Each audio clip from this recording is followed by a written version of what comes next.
नमस्कार, मेरा नाम colonel Virendra Kumar, independent nationalist. आज बात करेंगे मिडिल ईस्ट नेशंस की, पर्टिकुलरली यूएई और सऊदी अरबिया की। इंडिया के साथ उनके क्या रिलेशंस हैं, पाकिस्तान के साथ क्या रिलेशंस हैं, व्हाई दे आर इंटरेस्टेड कि इंडिया और पाकिस्तान के बीच में पीसफुल कोएग्जिस्टेंस होनी चाहिए। इसके कुछ मल्टीपल फैक्टर्स हैं, तो एक एक करके उन फैक्टर्स की बात करते हैं।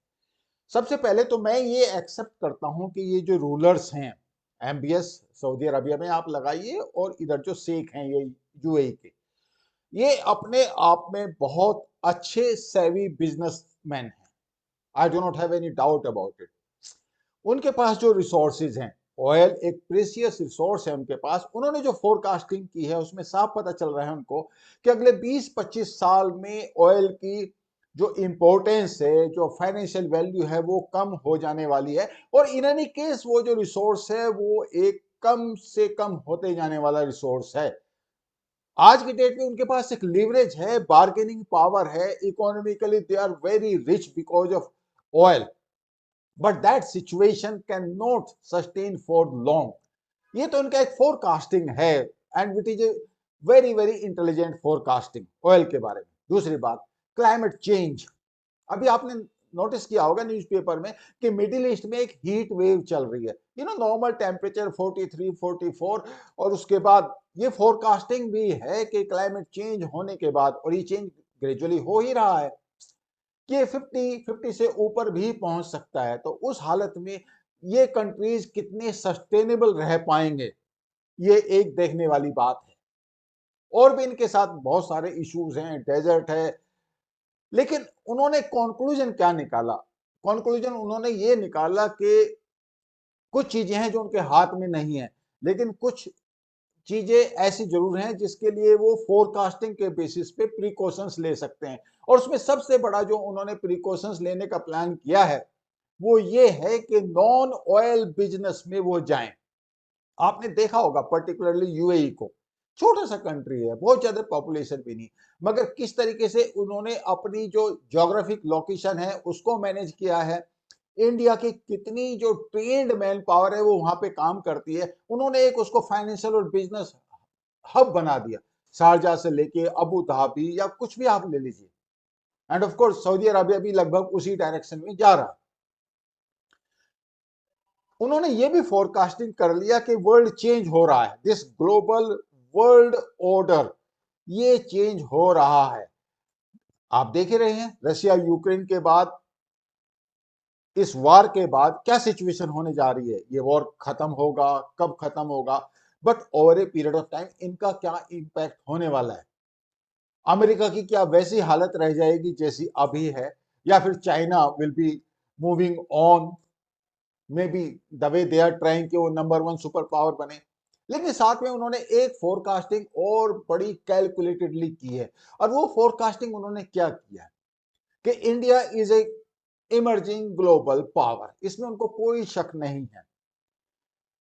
मोदी जी ने बड़े कैलकुलेटेड तरीके से मिडिल ईस्ट के नेशंस को कल्टीवेट किया है। रीजन रीजन बिल्कुल साफ है कि इनके पास इन्वेस्टमेंट के लिए पैसा है। सऊदी अरब के पास भी पैसा है, यूएई के पास भी, दे आर कैश रिच।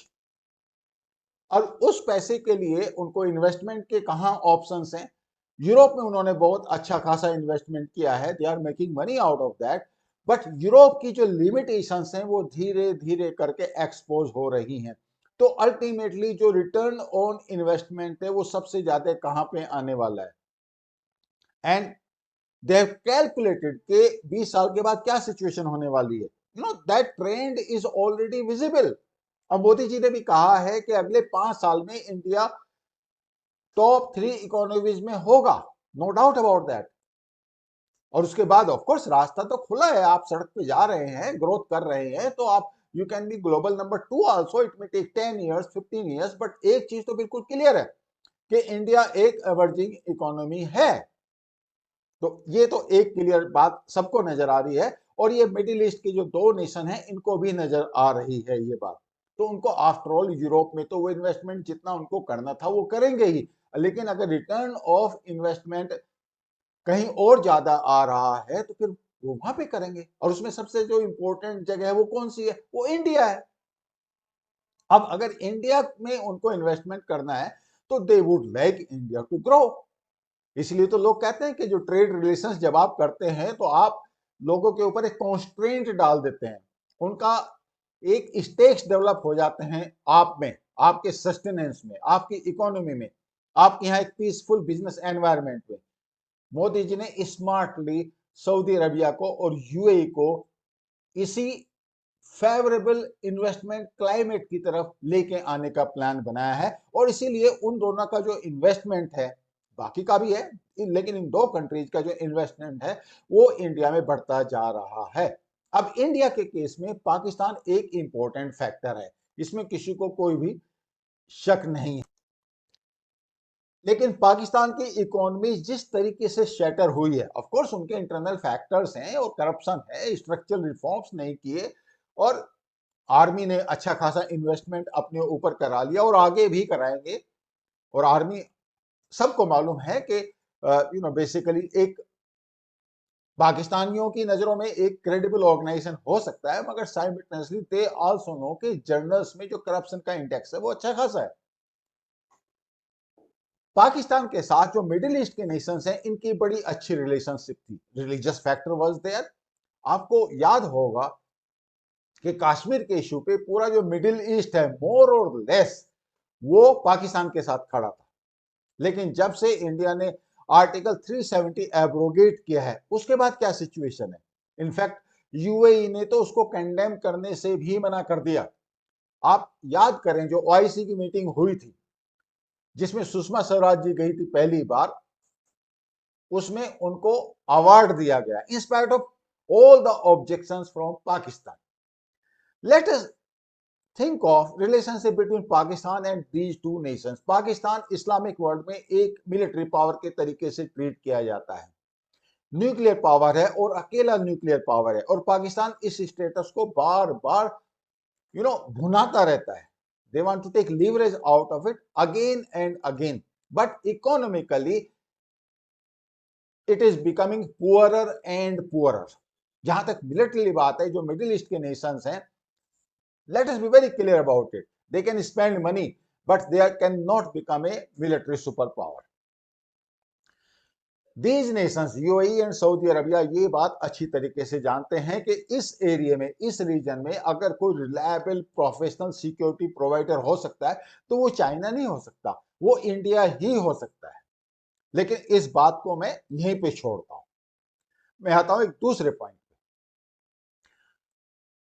अभी यूएई ने पाकिस्तान को ऑफर दिया कि जो आपके पब्लिक एसेट्स हैं, पब्लिक एसेट्स में क्या क्या है, उनके एयरपोर्ट हैं, सी पोर्ट्स हैं, रेलवेज हैं,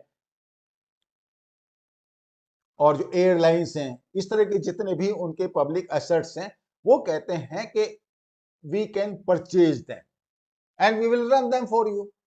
यानी कि आप समझ सकते हैं what they actually want, they want to invest in Pakistan but simultaneously they want to make money. तो पाकिस्तान को जो ऑफर उन्होंने दिया उसका एडवांटेज पाकिस्तान को क्या होने वाला है, पाकिस्तान को यह एडवांटेज होने वाला है कि they will get money in return, end of course in the bargain they can probably come out of these economic blues which they are facing right now. अब वो कर पाते हैं कि नहीं कर पाते, that is a different issue. Pakistan as it is, जो आईएमएफ का अभी जो रीस्ट्रक्चर जो वो चल रहा है उनका, उसमें आ चुका। आईएमएफ ने, कैन यू इमेजिन, पाकिस्तान के अंदर जितने भी स्टेक होल्डर्स हैं सबसे बात करने के बाद ये जो लेटेस्ट इन्होंने पैकेज दिया है $3 बिलियन का, उसके बाद पाकिस्तान को दिया है, यानी कि स्टेक होल्डर्स के साथ डायरेक्ट एंगेजमेंट है उनका। 1958 के बाद ये 23rd पैकेज है आईएमएफ की तरफ से।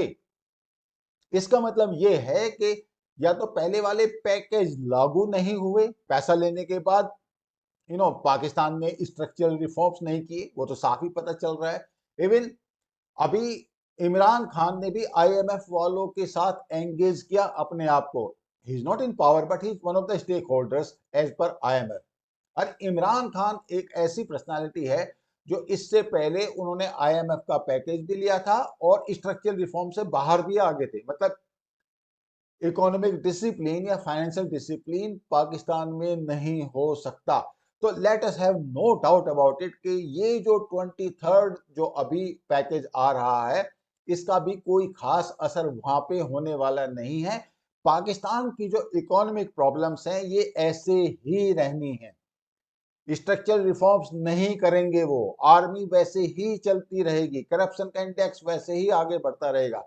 जो पॉलिटिशियंस हैं और जो ब्यूरोक्रेसी है और जो आर्मी है या फिर जो जुडिशियरी है, जितने ये इनके स्टेक होल्डर्स हैं, they are not going to change themselves. Reason, एक बार आपने किसी कंट्री को या स्टेक होल्डर को आदत डाल दी पैकेज देने की बार बार, बिकॉज पाकिस्तानियों को ये खास विश्वास है कि कोई भी जो इंपोर्टेंट ग्लोबल पावर होगा, मिडिल ईस्ट होगा, चाइना होगा, वेस्टर्न ब्लॉक होगा, आईएमएफ होगा, वो ये नहीं चाहेगा कि पाकिस्तान अनस्टेबल हो या पाकिस्तान टूटे। ये पाकिस्तानियों का खास विश्वास है। अब ये विश्वास है, कभी न कभी तो ये टूटने वाला है ही, बट टिल नाउ हर बार उनका बेल आउट हो रहा है। कभी मिडिल ईस्ट वाले करते हैं, कभी चाइना करता है, कभी ऑफ कोर्स पहले वेस्टर्न ब्लॉक ने भी किया, अभी लेटेस्ट आईएमएफ ने किया, साथ में चाइना ने भी जो उनका जो लोन था उसकी रिस्ट्रक्चरिंग किया।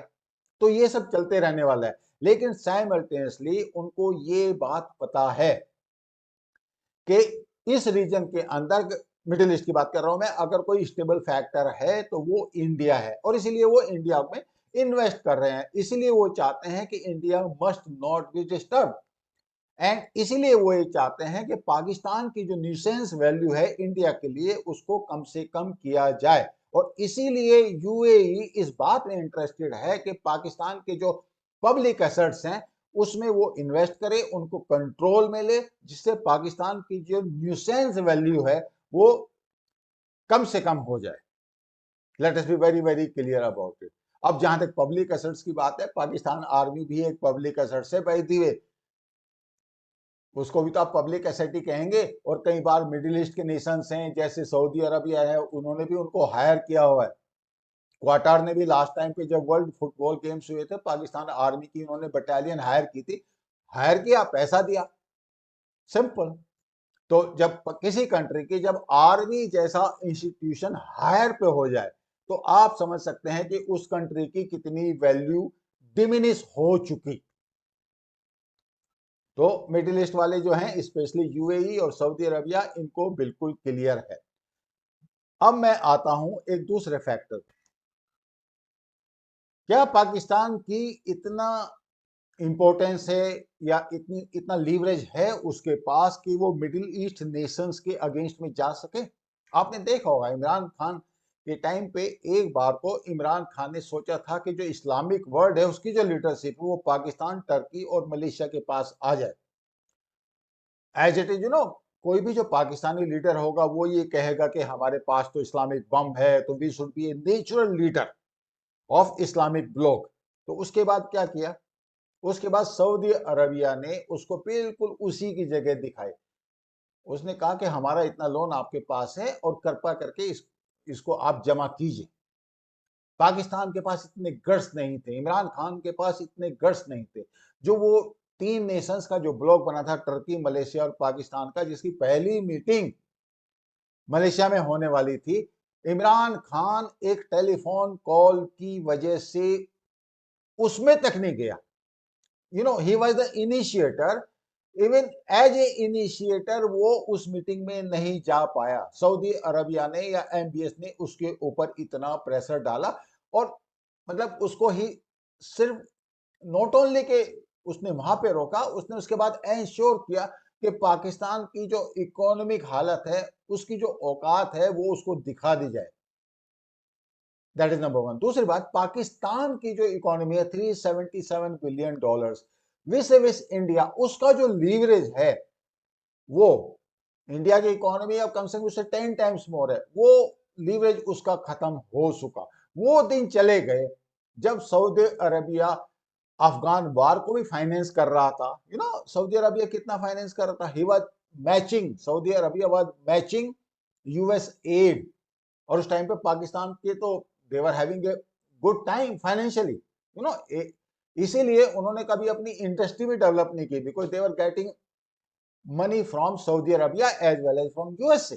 So they were quite comfortable. Afghan war was a boon for Pakistan army, Pakistan generals, Pakistan nation as such, except that उसने पाकिस्तान की जो existence as a peaceful democratic nations उसको जो थ्रेटन किया हुआ है आज, उसकी वजह से हुआ है वो सब। बट वो चलो दूसरा टॉपिक है। बट फैक्ट रिमेन्स के पाकिस्तान के पास ये एक लीवरेज अभी नहीं है कि वो जो मिडिल ईस्ट के नेशंस हैं उसको वो ना कह सके। It does not have that much leverage. Okay, तो फिर लीवरेज कहां से आ सकता है? चाइना से आ सकता है। मगर चाइना का लीवरेज खुद कितना है विस विस पाकिस्तान? एक लिमिटेड है। In spite of the fact के जो प्रोजेक्ट चले हैं, सीपीईसी जो प्रोजेक्ट जो चला है, उसके बावजूद भी चाइना पाकिस्तान के लिए वो स्टेक्स नहीं क्रिएट कर पाया जैसे पाकिस्तान में वेस्टर्न ब्लॉक के स्टेक्स थे। चाइना इन्वेस्ट जरूर कर रहा है मगर रिटर्न नहीं आ रहे। पाकिस्तानी जो पब्लिक परसेप्शन है उसमें वो एलिवेटेड नहीं है। और एक और बात, पाकिस्तान चाइना की रिक्वायरमेंट है। चाइना के लिए सीपीईसी बड़ा क्रिटिकल है, no doubt about that. Pakistan के लिए अगर उसको बेनिफिट नहीं हो रहा तो उसकी क्रिटिकलिटी खत्म है। But one thing is very clear, USA के लिए पाकिस्तान की जो क्रिटिकलिटी है वो बहुत कम हो गई। उसके दो रीजन है, एक तो अफगान वार खत्म हो गया, दूसरा चाइना के साथ पाकिस्तान के जो रिलेशंस हैं, obviously which country, which superpower is going to like it? Not USA, at least not the Western bloc. So that is one way to look at it. So ultimately, where exactly Pakistan finds itself? It finds itself in a very helpless and hopeless situation. And उसी चीज को middle east के जो Nations हैं, जो gulf Nations हैं, specially UAE और Saudi Arabia, वो एक्सप्लोर करना चाह रहे हैं, एक्सप्लॉइट करना चाह रहे हैं, सो दैट जो उनका फ्यूचर इन्वेस्टमेंट है, फ्यूचर जो डेवलपमेंट है, after all today they are investing, in future they are going to get return on their investment. And when it will be when oil resources will be minimized, probably climate change will force them to find some alternative means to sustain. USA may not be the sole superpower. China, in any case, will never be a reliable partner for them. In business terms, probably up to a certain extent, but in security terms, nobody is going to trust China. तो जहां तक security relationship की बात है, Saudi अरब की भी और UA की भी, ये सिक्योरिटी रिलेशनशिप यूएसए के साथ ही रहनी है। And USA India part of quad, otherwise strategic partners, all those factors, they play a big role in the psyche of UAE and Saudi Arabia. And that is the reason why these Gulf nations, they are becoming wiser and wiser. And that is how they are investing more and more in India. Means they have invested even in Kashmir, जिसको पाकिस्तान कहता है कि नहीं, they should not invest, but they wanted to influence these Gulf nations. But no, nothing doing. These Gulf nations, they are going to invest in India more and more. And reason is very simple. Reason is because India is an emerging power. They are going to get the better returns. Their returns as on now from the Europe and all that, it's okay. You know, business ventures हैं उनके वहां पे, investment है, even USA में उनके investment है। But again they are looking for diversification. कोई भी जो बिजनेसमैन होगा वो डाइवर्सिफिकेशन की तरफ देखेगा।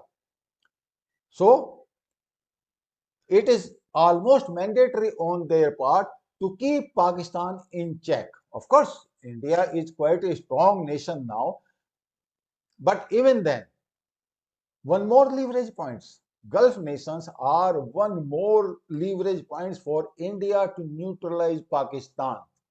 I think that is the best strategy which has been devised by current foreign policy dispensation in India and political leadership. I hope you like this narration. Thank you so much. I will see you in next video. Thank you.